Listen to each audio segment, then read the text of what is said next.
This action and the call to it comes as two more Republican senators threaten to filibuster gun control. Marco Rubio and James Inhofe have just joined Senators Rand Paul, Ted Cruz, and Mike Lee in threatening to block gun control legislation, with Cruz saying, "We intend to oppose any legislation that would infringe on the American people's constitutional right to bear arms." Joining me now, Democratic Congresswoman Jackie Speier of California. She's also Vice Chair of the Congressional Gun Violence Prevention Task Force. You also may remember that Congresswoman Speier is a survivor of gun violence herself after being shot 5 times in Jonestown in 1978. Congresswoman, it's great to see you today. And as you hear those words, we'll talk more about Ted Cruz having this to say as well. It is saddening to see the president today, in reference to the president and his speech yesterday, once again try to take advantage of this tragic murder to promote an agenda that will do nothing to stop violent crime, but will undermine the constitutional rights of all law-abiding Americans. When you hear about that, and then we have these, this coming on the news that more senators are joining up to talk about filibuster of gun control legislation, how worried are you about that?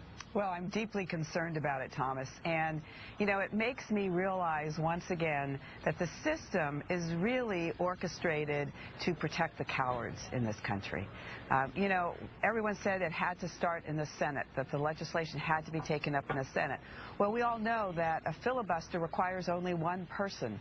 And I feel that it's been set up so that no one has to take a tough vote.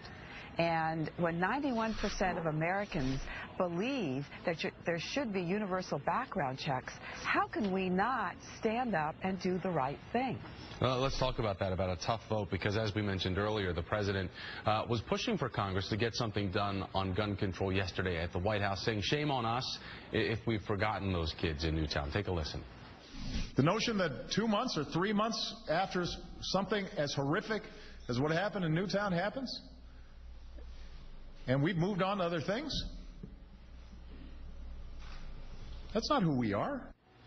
So Think Progress is looking at data, Congresswoman, from 6 Democrats that have wavered on expanding the background checks. We've got Senator Mark Pryor, Kay Hagan, Mary Landrieu, Joe Donnelly, Heidi Heitkamp, Mark Begich. Now the Washington Post is reporting that top donors are threatening to pull cash, the money, from the Democrats who don't support the expanded background checks. So can anything without more Democrats on board truly pass? I think we do have to have these Democrats on board.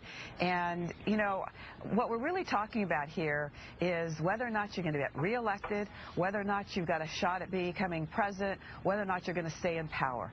And they're not thinking about the Newtown kids, they're not thinking about their families, and they're not thinking about the American people. And I am one of those that feels like, shame on us. What the president says is absolutely right. I mean, what are we doing in Congress? What are we there for if we're not going to represent the majority of the people in this country?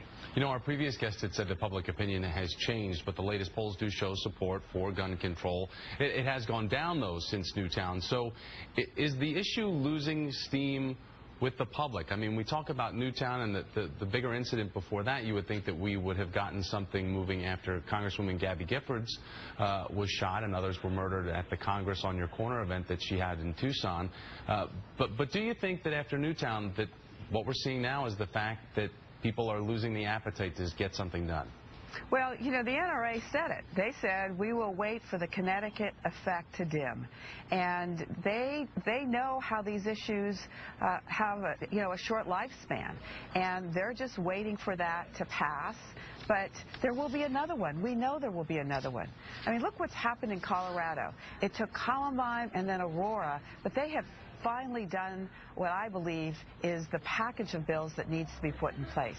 The Heller decision that gives everyone the right to bear arms also says that it does not mean that you can have any gun for any purpose at any time, anywhere. And we don't want them in front of our schools. We don't want them at churches. We want to be able to put some rational kinds of controls on it. But everyone has a right to have a gun for personal recreation and for self-defense. But you do not need an assault weapon, and everyone should be willing to have a background check so we make sure that people that are felons, that have been convicted of misdemeanor or greater domestic violence and who are mentally ill don't get them. California Congresswoman Jackie Speier.